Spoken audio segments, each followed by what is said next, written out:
So why is it predators almost never survive their own stories? When it comes to the video games, that predator almost always does survive. But that's because it's mandatory because they want the player to experience that sense of accomplishment.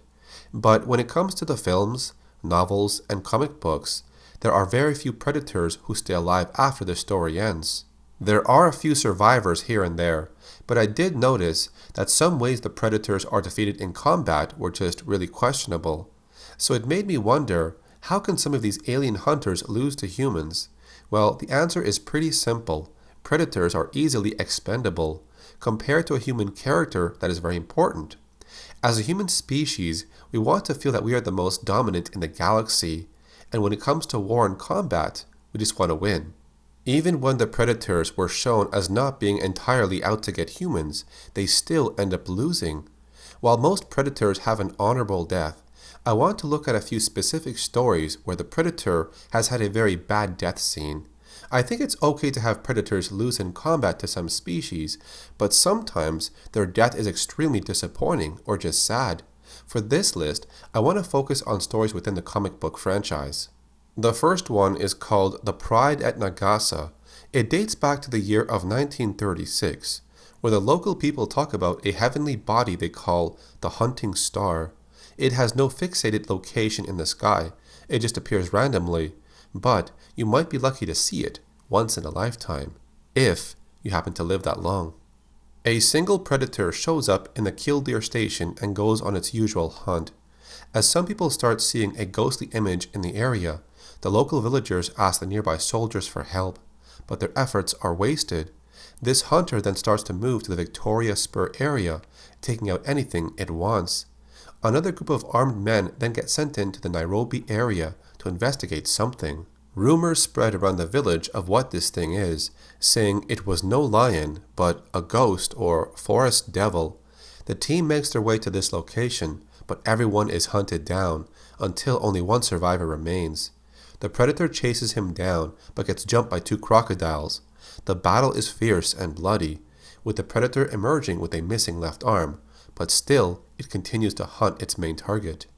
He is persistent and strong, but his stamina gets tested. A pack of hyenas then attack the predator. He fights them off until a lion intervenes. He leaves the animals to fight each other, but his body is battered and weary. This hunter removes his mask and shows his desire to hunt is over. He walks into a nearby body of water, enters his submerged ship, and leaves the planet. The predator has simply given up, with the survivor watching down below.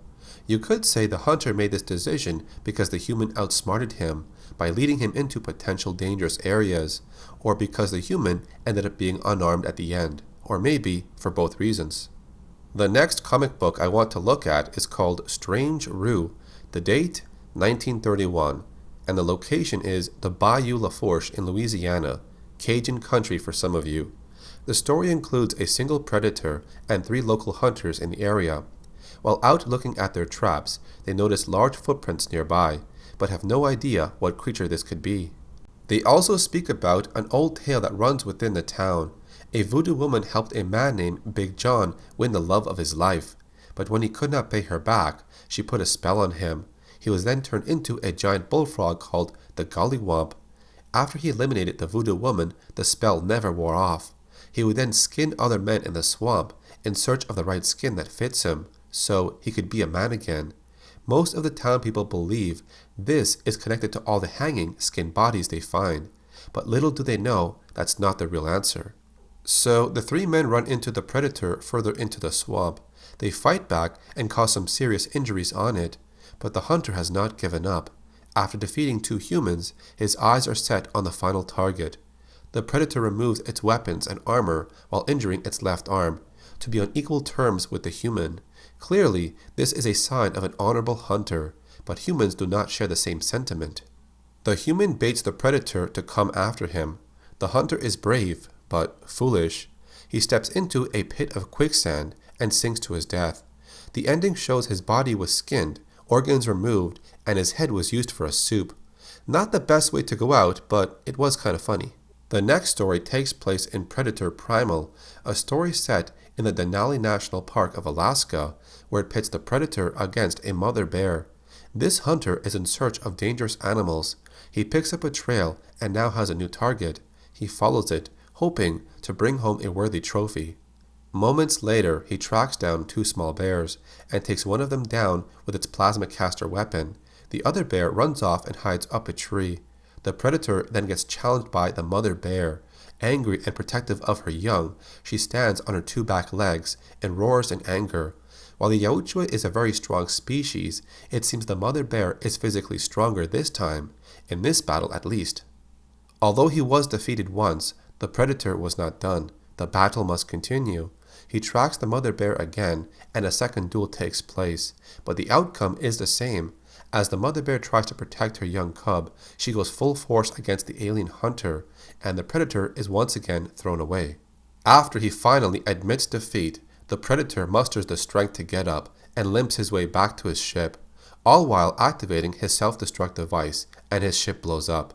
During the ending, we can see that even his biomask is disappointed. It just has this sad look to it. Even the cover of the comic book gives you a sign that the predator knows it picked the wrong fight. Our next story comes from Predator Nemesis. It takes place on August 16th of 1896. The location is London. Captain Edward Soames is called for his services by a special committee. Because of his experiences that took place in India in the past, he is the perfect man for this job. He is given the task of finding the killer known as Spring-Heeled Jack. We are then shown a flashback scene of when Soames encountered a predator. He was the only survivor of this group that was hunted down. Later on, a group of men under his authority contact him and tell him they found something in the tunnels. This thing looked like a giant spaceship, and also a wall of trophies linked to the victims was found. Captain Soames orders his men to leave the area, as he is the sole person entrusted with this task. It's also a personal matter. He believes this killer is the one he met in India long ago. He waits patiently for his rival to appear, and when the predator arrives, the two of them engage in battle. While they exchange shots between the respective weapons, the predator gets injured at one point and lures Soames outside. The battle then gets pushed towards a facility, which is flooded with a mud pool. Captain Soames tries to bait the predator in advancing towards him, and it works. The predator's urge for combat takes over his critical thinking. Not realizing his surroundings, he lunges forward. As he tries to hold on, Captain Soames cuts off the predator's arm, and its weight carries it down below. It is presumed to have drowned. And the last predator I want to look at is the cracked tusk predator featured in the Life and Death comic book series. His clan had landed on the planet Tartarus, also known as LV-797. They found an engineer ship that was left behind. They wanted to unlock the secrets and keep its technology, so they guarded it against anyone, but later on in the story, a battle between some Marines and the predators took place. As a dropship closes in, the cracked tusk predator ends up taking it down with its combi stick. He moves in to finish off any survivors, but is shot by some nearby Marines. The humans then enter the engineer ship, but they are unaware that they are being followed. As the humans take control of the ship, they take off, and this is when the predator makes his move. He jumps in and rips out the spine of one human, then uses that as a weapon. He fights bravely, but his attempts are foolish.